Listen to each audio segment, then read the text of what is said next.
সবাই মাঠে আসেন, সবাই রাস্তায় আসেন, বাংলাদেশকে বাঁচাতে হবে। বিয়স নতুন একটি গুরুত্বপূর্ণ ভিডিও নিয়ে চলে আসলাম। ভিডিওটি না টেনে সম্পূর্ণ দেখার অনুরোধ রইল। আওয়ামী লীগের নেতাকর্মী যারা আছেন তারা বলছে যে জলদি করে তোমরা মাঠে চলে এসো, বাংলাদেশকে রক্ষা করো। তাহলে কি বাংলাদেশ কি ধ্বংস হতে যাচ্ছে? ভিডিওটি না টেনে সম্পূর্ণ দেখার অনুরোধ রইল। কেন আওয়ামী লীগের লোকেরা বলছেন যে জলদি করে মাঠে চলে আসো, বাংলাদেশকে রক্ষা করো? ভিডিওটি না টেনে সম্পূর্ণ দেখার অনুরোধ রইল। গোপন তথ্য ফাঁস হয়েছে। ঢাকায় একসাথে প্রায় 15 লক্ষ আওয়ামী লীগ নেতাকর্মীকে মাঠে নামানোর এক ভয়ঙ্কর পরিকল্পনা সাজিয়ে তুলছেন সেনাপ্রধান ওয়াকারুজ্জামান।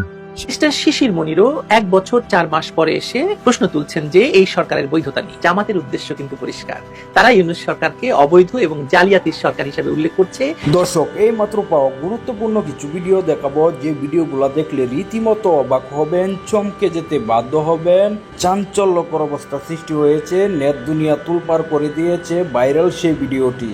দর্শক, অবশ্যই ভিডিওটি জরুরিভাবে দেখবেন, কেননা এই ভিডিওতে অত্যন্ত গুরুত্বপূর্ণ কিছু ভিডিও ফুটেজ তুলে ধরা হয়েছে। দর্শক, আসুন না টেনে একটি লাইক দিয়ে বিস্তারিত ভিডিওটি আমরা দেখে আসি।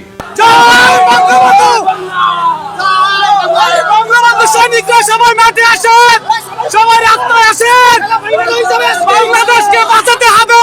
এই খেলা ফাইনাল, জয় বাংলা, জয় বঙ্গবন্ধু। গোপন তথ্য ফাঁস হয়েছে। ঢাকায় একসাথে প্রায় 15 লক্ষ আওয়ামী লীগ নেতাকর্মীকে মাঠে নামানোর এক ভয়ঙ্কর পরিকল্পনা নাকি সাজিয়ে তুলছেন সেনাপ্রধান ওয়াকারুজ্জামান। সেনাপ্রধান ওয়াকারুজ্জামানের সাম্প্রতিক নির্দেশে রাজধানী গোয়েন্দা সংস্থাগুলো চরম ব্যস্ত হয়ে পড়েছে। কে কোথায় অবস্থান করছে, কোন জেলা থেকে কতজন নেতাকর্মী ঢাকায় আসতে পারে, এসব খুঁটিনাটি তথ্য সংগ্রহ শুরু হয়েছে। যদিও আওয়ামী লীগ আনুষ্ঠানিকভাবে নিষিদ্ধ, তবুও তাদের বিশাল সংখ্যক সমর্থক এখনো নীরবে সক্রিয়। ঠিক সেই নীরব শক্তিকে একদিনে জেগে তোলার নীলনকশা আঁকছেন ওয়াকারুজ্জামান। রাজনৈতিক বিশ্লেষকরা বলছেন এই পরিকল্পনার পিছনে রয়েছে দুটি বড় কারণ।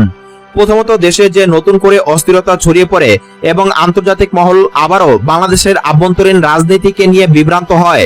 দ্বিতীয়ত, ঢাকা শহরকে পক্ষপাতদুষ্ট ভিড়ে ভরিয়ে দিয়ে অস্থায়ী সরকারের উপর চাপ সৃষ্টি করা। খবর এসেছে গত সপ্তাহে সেনাপ্রধান ওয়াকারুজ্জামান গোপনে এক বৈঠক করেছেন কিছু সাবেক ছাত্রলীগ নেতা ও আঞ্চলিক সংগঠকদের সঙ্গে। সেখানে আলোচনা হয়েছে কিভাবে 15 লক্ষ মানুষের সমাবেশ হঠাৎ ঢাকায় নামানো যায়।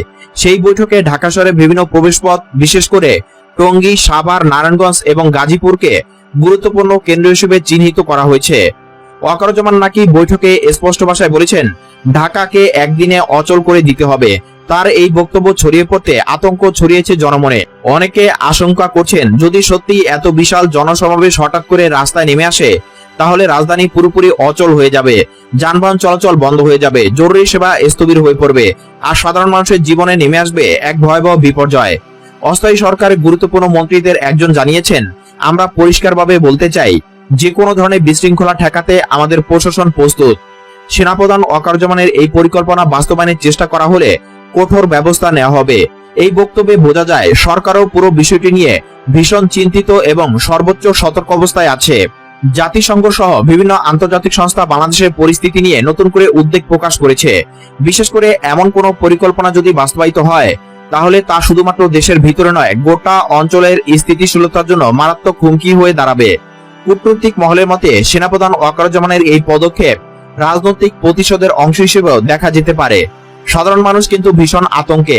ঢাকার ব্যবসায়ীরা বলছেন, আমরা আর কোনো ধ্বংস চাই না, বাজারে আগুন লাগলে ক্ষতি আমাদেরই হবে। ছাত্র সমাজ বলছে শিক্ষা প্রতিষ্ঠান বন্ধ হয়ে গেলে তাদের ভবিষ্যৎ অনিশ্চিত হয়ে পড়বে। কর্মজীবী মানুষ বলছে প্রতিদিনের আয় রোজগার বন্ধ হয়ে গেলে পরিবার চালানো কঠিন হবে। তবে আবার অনেকের মতে সেনাপ্রধান ওয়াকারুজ্জামান আসলে ভয় দেখানোর কৌশল নিচ্ছেন। বাস্তবে হয়তো এত বিশাল সমাবেশ ঘটবে না, কিন্তু শুধু এই খবর ছড়িয়ে দিলেই সরকারের ভিতরে চাপ তৈরি হবে। রাজনীতির অভিজ্ঞ ব্যক্তিদের ভাষায় বাংলাদেশের মানুষকে মাঠে নামানো খুব কঠিন।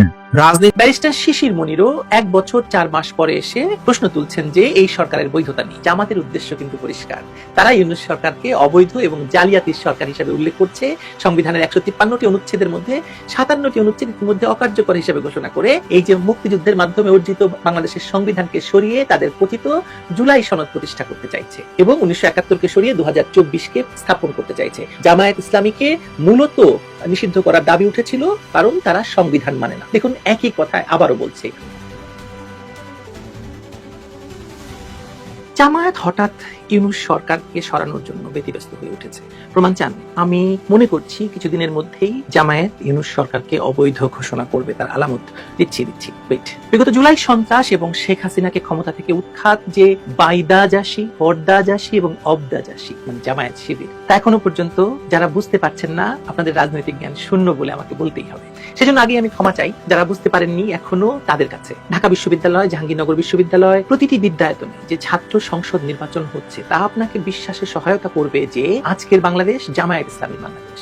তার মানে সেই যে স্লোগান, গোলাম আজমের বাংলায় আওয়ামী লীগের ঠাঁই নাই, নিজামীর বাংলায় শেখ মুজিবের ঠাঁই নাই, সেই গোলাম আজম এবং নিজামীর বাংলাতেই আপনাদের বসবাস, এটা আপনাদের মেনে নিতে হবে। আমাদের আর কোনো উপায় নেই। কিন্তু এই জামায়াতি বাংলাদেশ নিয়ে জামায়াত শিবিরের পরিকল্পনাটা আসলে কি, আসুন সেটা নিয়ে বরং কথা বলি আজকে। তবে তার আগে একটি ভিডিও ক্লিপ দেখবো, একটু দীর্ঘ ভিডিও, কিন্তু আপনাদের শুনতে হবে, না হলে বুঝতে পারবেন না কোন বাংলায় আপনি এখন আছেন এবং কেন এই ভিডিও ক্লিপটি গুরুত্বপূর্ণ এবং কেন আমি দাবি করছি যে কিছুদিনের মধ্যেই ডক্টর ইউনূসের এই সরকারকে অবৈধ ঘোষণা করে জামায়াত শিবির মাঠে নামবে। এই ভিডিও সম্পাদককে আমি বলবো যে গুরুত্বপূর্ণ এই ভিডিওটি যতটা কম সময়ের মধ্যে জামায়াতের বার্তাটুকু তুলে ধরা যায় সেটুকু উনি করবেন। যেখানে পালিয়ে গেছে সরকার, বাংলাদেশের প্রধান বিচারপতি সহ বাকিরা কয়েকদিন পরে পালিয়ে যাচ্ছেন, চলে যাচ্ছেন রিজাইন করে, পার্লামেন্ট নাই, সেখানে আমরা অ্যাডভাইজারি অপিনিয়নের কি হলো? এখানে who knows about advisory opinion jurisdiction? আমাদের সংবিধানের 153টা আর্টিকেল আছে, তার মধ্যে 57 article has been abrogated as of today.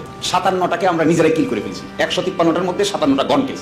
আর এখন এসে আমরা বলতেছি we are within the constitutional mechanism. Where is the source of constitutional? কোথায় মেকানিজম? কোথায় ইউনূস সরকারের মেকানিজম? কোথায় আছে সংবিধানে? Where is the concept of interim government? যেটা ধরাও হয় 106 এ সুপ্রিম কোর্ট আর দিয়েছে। Can the supreme court create an extra constitutional measure by taking shelter to article 106? Answer is no. এখন এসে আমরা আর্গুমেন্ট করছি যে আমরা উইদিন কনস্টিটিউশন আছি। কিভাবে উইদিন কনস্টিটিউশন আছি? কি করে আমরা এখানে এই লো আমরা 30-31 পলিটিক্যাল পার্টি বিষয়ে আলোচনা করছি সংবিধানের কোন কোন ধারা অনুচ্ছেদ সংশোধন করা যাবে না যাবে? কোথায় পেলাম এই ক্ষমতা? হু গেভ আস দি পাওয়ার? আমরা এখানে আলোচনা করলে কি লাভ হবে? Wire is the parliament? Is this the constituent পাওয়ার? আমাদের কনস্টিটিউয়েন্ট পাওয়ার আছে? আমরা যে বলছি ফেব্রুয়ারিতে নির্বাচন হবে, under what law? Where is the law? Under what law the election will take place? Where is the law? Who can say this is the law? কে বলতে পারে কোথায় আইন আছে? যেখানে পার্লামেন্ট মানে গভর্নমেন্ট সিস্টেম নাই, প্রেসিডেন্ট সিস্টেম নাই, পার্লামেন্ট নাই, আমরা বলছি উই আর নাকি উইদিন দি কনস্টিটিউশন। আমরা বলছি যে সমস্ত ব্যাপারে আমরা একমত হলাম, এই চার্টারে আমরা এটা বলবো যে এই সমস্ত ব্যাপারে সংবিধানের যে অংশগুলোর সঙ্গে সাংঘর্ষিক হবে, এই সাংঘর্ষিকের মধ্যে আমরা একমত হলাম বিষয়গুলো প্রাধান্য পাবে। That is what is our argument. তাহলে এটাও যদি বলতে না পারি এত আলোচনা কি কারণে? কেন এটা প্রিভিলেন্স পাবে না? গণ অভ্যুত্থানের পরে কেন স্পেশাল কনস্টিটিউশনাল আদেশ অথবা প্রক্লেমেশন দিয়ে